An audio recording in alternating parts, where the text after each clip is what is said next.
Hey, I promised you an example. Here it is. All right, now, there's another little surprise. Ta-da! I forgot to show you the two formulas we're going to need. Yeah, so here they are. Centripetal acceleration can be calculated by taking the tangential velocity, which we now know how to calculate. Take the tangential velocity squared, and you divide that by the radius of the circle. Okay? Now, if you want to have some fun, take the formula for tangential velocity and stick it in there, square it, and then, yeah, never mind. Okay. And then, of course, we're going to use Newton's second law here, and where he's got the net force is equal to the mass times the acceleration. And we just put the C for centripetal and C for centripetal over here on the acceleration. Okay, so nice and easy. Now, here is the situation. I would have done this for you, but I broke the string. Okay, and it was very dangerous. I'm lucky I didn't break anything.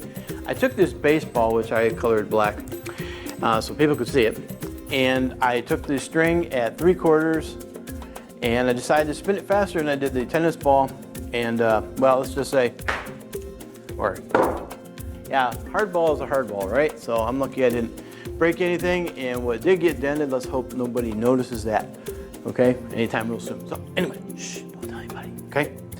All right, here we go. But here's the data I got from that. I would have showed it to you on the video, but for legal purposes and liability reasons, I'm not going to show you that.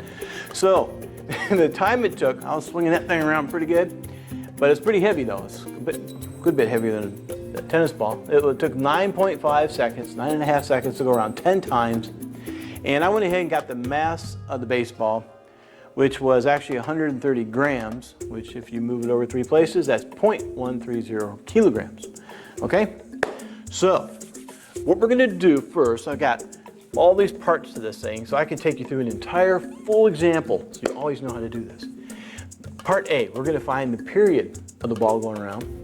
Part B, we're gonna find the tangential velocity of that baseball, how fast is that thing really going around circles.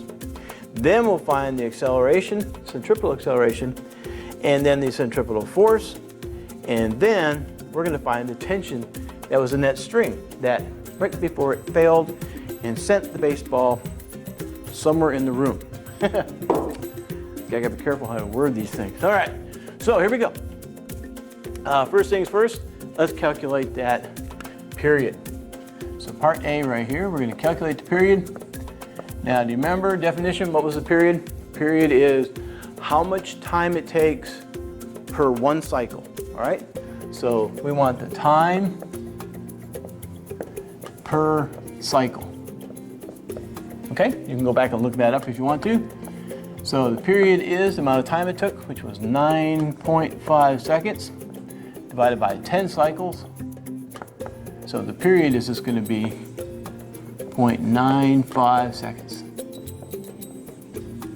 Okay, piece of cake, nice and easy. All right, part B. What was the actual tangential velocity of that ball as it was going? In other words, the very instant that string broke. Okay, as soon as that string broke, what was the velocity of the ball as it sailed somewhere through the room? So tangential velocity is, remember, it's the circumference, 2 pi r, divided by the amount of time it takes for one cycle, which is the period. So here we go, plug and play. Tangential velocity, 2 times pi times radius, which was 3/4 of a meter, divided by the period, which we just found, 0.95. And our tangential velocity, according to my calculations, the ball was only going 4.96 meters per second. It didn't seem like it was that fast, but let's just say whatever it damaged, it left a mark. Okay, it left a mark. So that was plenty fast enough. Okay, part C. Part C. All right, here we go. Part C. We want to calculate the centripetal acceleration. That's something we haven't done yet. And there it is. We're going to use our new formula right here. Our centripetal acceleration is you're going to take that tangential velocity we just found, square it, and divide it by the radius. So, centripetal acceleration. The tangential velocity I just found, 4.96. Don't forget to square it. Don't pull Sturmecke. I always forget to square things. And then the radius we said was 0.75.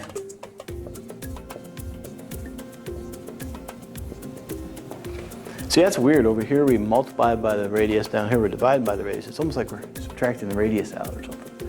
For those of you thinking ahead, pretty cool. All right, see, I already calculated this, didn't I? Yes, I did. You get 32.8. 32.8. And now this is acceleration, so it's still going to be meters per second squared. 32.8 meters per second squared. Now think about that. Gravity is what? 9.8, right? The acceleration of gravity is 9.8. So when I was spinning that baseball around, if you take 32.8 and divide it by 9.8, you get something like 3.3. So that means that baseball was undergoing 3 1/3 G's. Okay? 3 1/3 G's as it was going around in circles. Okay? So it was pulling some serious G's, man. Okay? Now, part D. Part D, we want to find the centripetal force. So part D right here, we want to find the centripetal force, which is just centripetal acceleration times the mass. Now, that's pretty easy. Let's do that real quick. The mass is 0.130 times the acceleration we just found, 3 1/3 G's down there. And our centripetal force is going to be 4.26 newtons.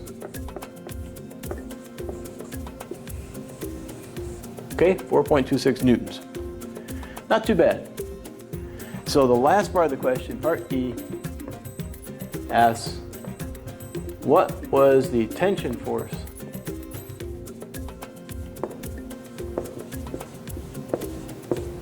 Okay, what was the tension force in that string that apparently failed? Well, here's the interesting part I want you to realize about circular motion, and in particular centripetal force. Centripetal force isn't a thing of itself, it's just a description. Other things become the centripetal force for us. For instance, there's no magical, illusional, mystical, invisible centripetal force out there. It's the string. The string and the tension in the string, that was what was pulling on the ball. That's what was making it go around in a circle and creating all these accelerations. So the tension in the string became or was the centripetal force for us, okay? In every problem we go over, there's always something that actually provides the centripetal force or becomes the centripetal force for us. In this case, it's the actual tension. So the tension force, it is the centripetal force. So that was 4.26 newtons, okay? That's what I want you to get out of that. Something always becomes the centripetal force. And I've got a couple more examples I want to show you. So let's pause the video right here while I clear the board and get you ready for the next one.